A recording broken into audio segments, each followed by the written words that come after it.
Hello, my wonderful followers. I'm hoping you are having a great day as much as I'm having a wonderful day.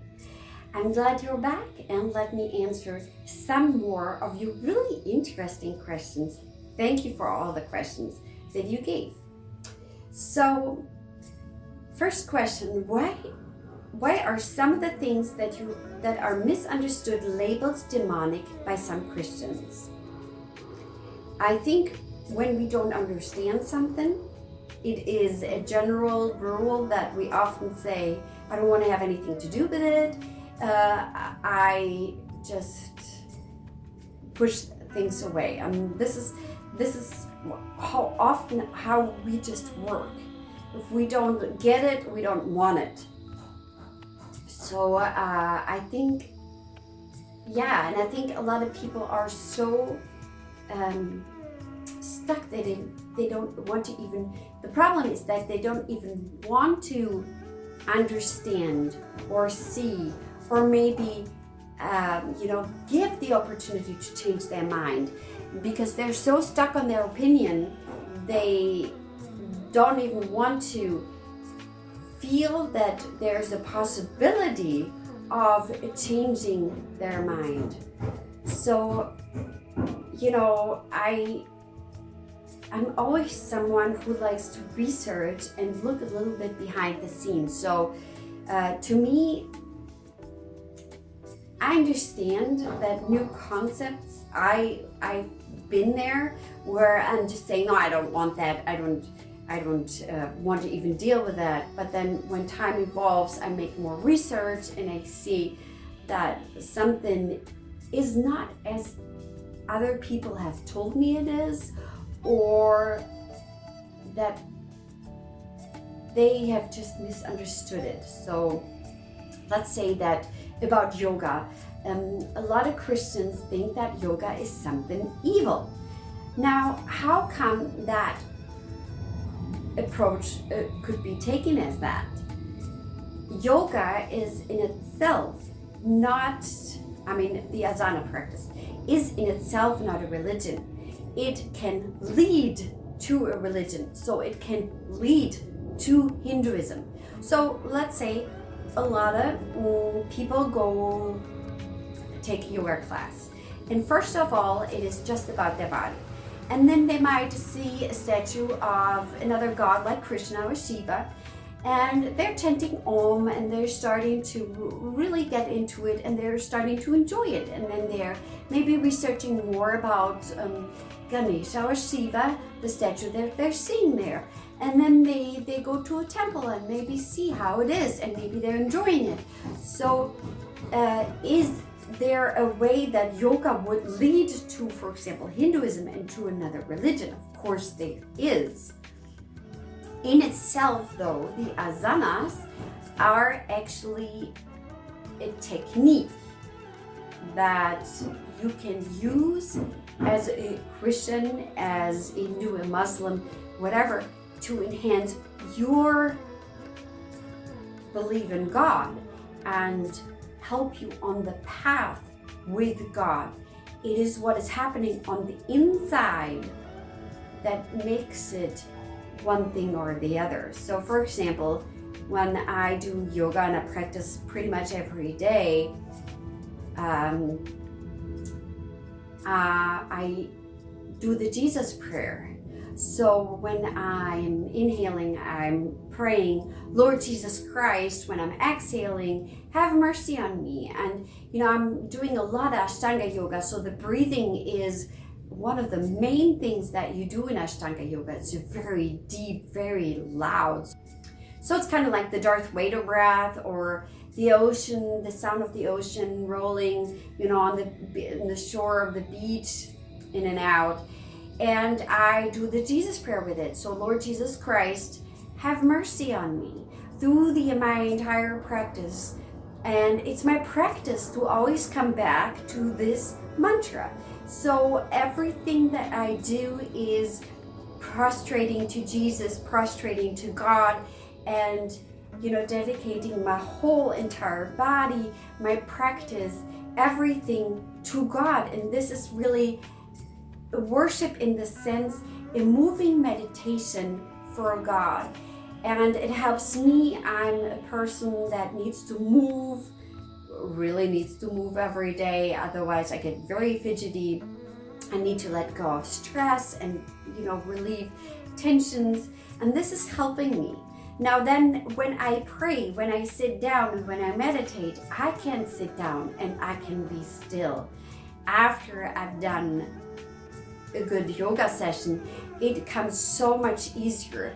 Pains and tensions are gone and I can sit down. So, it is easy to label, of course, yoga as something evil, leading away from God, which, if you think that, then you don't have understood that Hinduism is also a covenant with God, with the highest God, because Hindus believe in the highest God, the God above all gods that have a name, that are only incarnations of aspects of God. And God has appointed different nations, different gods. This was at the beginning how it was, and God chose the Israelites as his personal people. Other nations, he wasn't condemning them for worshiping other gods because he put them in place. He only was getting upset when the Israelites, his own children, worshiped the other gods. It wasn't about the other nations, it was about his people. So that's just on the side. So it is really important to understand and really to go deep in that meaning and in the understanding. So I think we need to be a little bit more open to a lot of things. Although I don't understand, or I'm not going with the flow of, let me see, the term in Germany would be Ökumene, and in English it is ecumenism. So it's like, we're, different, like Protestants and Catholics and all the other ones, we're all a big family and we can all, look more onto what is, combining us and what we have in common instead of all the other things, and maybe even, truth that are in the Bible, but we just ignore that and we're just gonna hug each other and happy and maybe celebrate Mass together. And it doesn't matter that you don't believe in the Eucharist. Let's just, this is not what I'm talking about. This is a movement to me that makes my fingernails and my toenails actually cringe up, even though I do come out of the, I used to be a Protestant myself, so I do totally understand that as a Protestant you look at the Catholics and you feel like, well, what are they having better that, I'm not getting? But they don't want to know. They don't really want to know. They don't want to see. They don't want to find the truth. Most of the people, they're not asking why, and they're not really searching, but they're just wondering, but not want to listen to why there's a difference and what is truth. And maybe there's something, this is again that openness that you can get to know more. This is what Ökumene should be, is learning more, really, but not trying to make everything as the same, or you don't have a different. We all have different opinion. It is okay. My truth, your truth, everybody's truth. That is not what God ever brought on this earth. Jesus was the truth. He said himself, there's only one truth. There's not different truths. There isn't. So that concept is not working out. So we really need to be open and look what the other person might be doing and trying to understand, but also to see that there's only one truth. That there's only one truth. But there are different covenants that God made with different nations, with different people. And we need to also understand that. And that's already a problem of people wanting to know more about, or, they're afraid of even touching that subject. So I want to encourage you to be grounded in the truth. Not your truth. I don't want to be grounded in my truth, what I think is true. I want to be grounded in the truth that is in God.